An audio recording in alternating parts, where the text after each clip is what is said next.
Dreams. നേരത്തെ പറഞ്ഞത് ഞാൻ എല്ലാവർക്കും ഓരോരോ ഡ്രീമുകൾ ഉണ്ടാവും.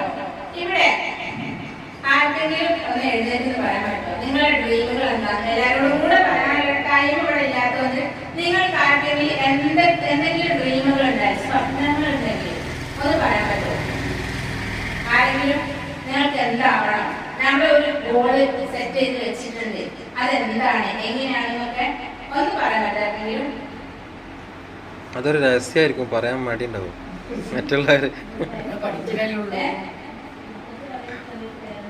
നല്ല ക്ലാസ്സിൽ കൂടെ നല്ല പേരന്റ് ആവണം, അത് നല്ലൊരു ലക്ഷ്യമാണ് അല്ലേ?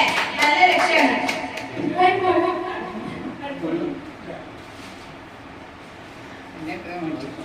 ഇവിടെ ഒരു ക്ലാപ്പ് എടുക്കുക. അപ്പൊ നമ്മുടെ APJ അബ്ദുൽ കലാം സാർ പറഞ്ഞിട്ടുണ്ട്, എന്താണ് നമ്മള് ഉറങ്ങുമ്പോ കാണുന്ന നല്ല സ്വപ്നങ്ങൾ പറഞ്ഞിട്ടുണ്ട് അല്ലേ? കേട്ടില്ലേ? നമ്മളെ ഉറങ്ങാൻ സമ്മതിക്കാത്ത, അതായത് നമ്മളെ ഉറക്കം കെടുത്തുന്ന സാധനങ്ങളാണ് സ്വപ്നങ്ങൾ അറിയുന്നത് അല്ലേ?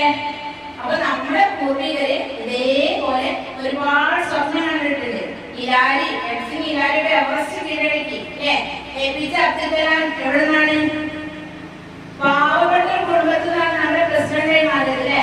അബ്രാഹിമിന് എന്താ ചെയ്തത്? തെരുവ് വിളക്കിന്റെ വെട്ടത്തിൽ ഇരുന്ന് പഠിച്ചിട്ടാണ് അദ്ദേഹം അമേരിക്കൻ പ്രസിഡന്റായി മാറിയത്. PT ഉഷ അല്ലേ? ആ പയ്യോളി മഴത്തിലൂടെ കടലോരത്ത് നടന്ന് പരിശീലിച്ചിട്ടാണ് എന്താണ് നമ്മുടെ ഭാരതത്തിന് തിളക്കമായി മാറിയത് PT ഉഷ അല്ലേ? അപ്പം അവരൊക്കെ കുറെ സഫർ ചെയ്തിട്ട്, ആരും പെട്ടെന്ന് ഒരു സുപ്രഭാതത്തില് മന്ത്രിയും ഒന്നും ആയതല്ല കേട്ടോ, കുറെ സഫർ ചെയ്തിട്ടുണ്ട്. സഫർ ചെയ്തിട്ട് മാത്രമാണ് അവര് ഇങ്ങനെയൊക്കെ ആയത്. പക്ഷെ